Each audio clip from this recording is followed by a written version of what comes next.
Hello, everyone. Welcome to Celsius 233, your go-to place for fiction book summaries. Today, we will explore the depths of Persuasion by Jane Austen. Persuasion is the final completed novel by Jane Austen, published posthumously in 1818.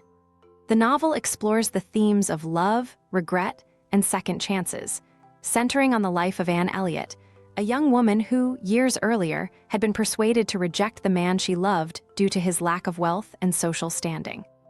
Set during the early 19th century, the story offers a critique of the class system and the limited roles available to women, while also offering a heartfelt narrative about lost love and personal growth. Written in Austen's distinctive style, Persuasion combines sharp social commentary with a tender, introspective tone, making it one of her most mature and emotionally resonant works. Plot summary. Anne Elliot sat in the quiet of Kellynch Hall, the family estate she loved, though it no longer felt like home. At 27, she had lived much of her life in the shadow of her father's vanity and her elder sister's self-importance. Sir Walter Elliot, her father, was more concerned with his appearance and social standing than the mounting debts that threatened their family's position.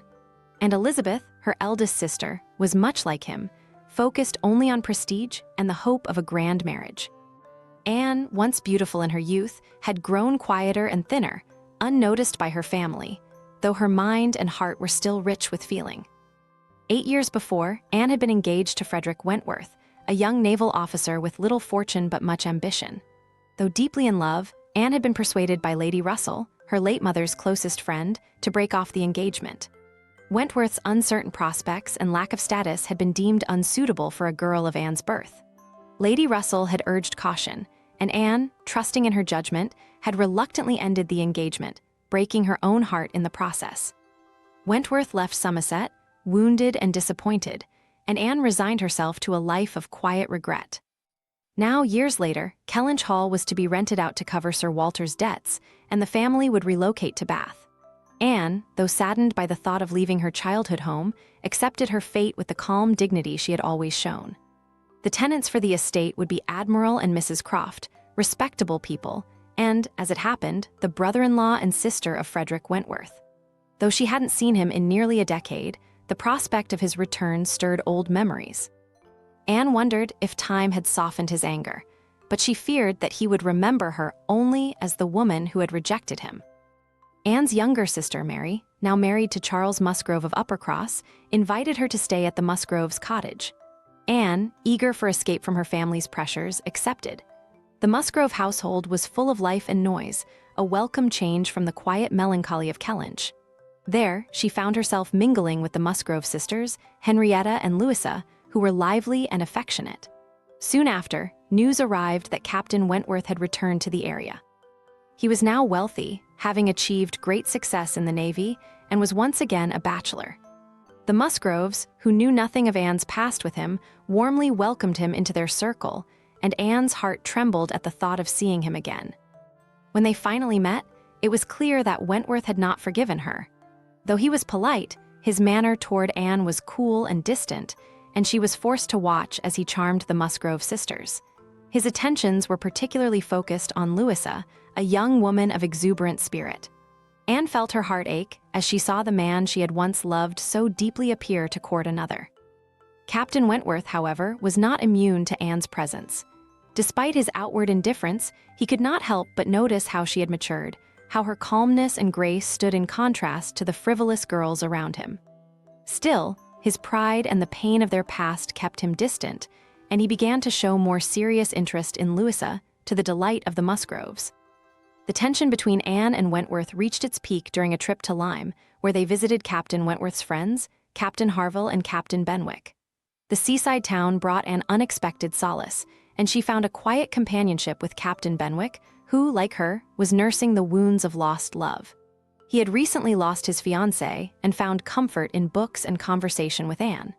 Though they were kindred spirits, Anne's heart remained bound to the past. During this visit, tragedy struck. Louisa, in her exuberance, attempted to leap from a flight of stairs into Wentworth's arms, but misjudged the jump and fell, seriously injuring herself. The accident was a turning point for Captain Wentworth. In the aftermath, he realized that Louisa's reckless spirit which had once entertained him, was not what he truly valued.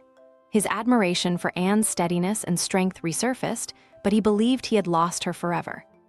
Anne, for her part, attended to Louisa with quiet efficiency, further impressing Wentworth, though she believed their chance for happiness had passed. Back in Bath, where her family had now settled, Anne found herself the object of renewed interest from Mr. William Elliot, her cousin and the heir to Kellynch Hall. After years of estrangement, he re-entered their lives, charming Sir Walter and Elizabeth. He soon began to court Anne, who was flattered but cautious of his intentions. Lady Russell, who had once guided Anne away from Wentworth, now encouraged this new match, seeing in Mr. Elliot the security and status she believed Anne deserved. But Anne's heart remained conflicted. Despite Mr. Elliot's attentions, she could not forget Wentworth. When he came to Bath, their paths crossed again. A chance conversation between Anne and Captain Harville revealed to Wentworth that Anne had never stopped loving him. Overhearing her speak of constancy and love, he realized that she still cared for him as deeply as ever. In a passionate letter, Wentworth confessed his feelings to Anne, telling her that his heart had always been hers. The letter, filled with tenderness and longing, rekindled the flame that had never truly been extinguished. Anne, overwhelmed with joy, responded to his feelings, and their reunion was tender and emotional, a culmination of years of regret and unspoken love. Anne and Wentworth's second chance at happiness was a testament to the strength of their love. While the world around them had changed, their feelings had remained steadfast. Anne, no longer swayed by the opinions of others, embraced the future with the man she had always loved, and Captain Wentworth, now wealthy and successful, found his greatest happiness not in his achievements, but in his reunion with Anne. Together, they looked forward to a life built on the foundation of mutual respect, shared values, and enduring love. Hope you enjoyed that. If you want more, explore other amazing works by Jane Austen. You know where to find them. Check the description or Celsius 233. Remember, while our summaries capture the essence, they can never replace the full experience of reading the book. If this summary intrigued you, consider diving into the complete story, buy the book, and immerse yourself in Jane Austen's original work. Bye-bye, take care, have fun.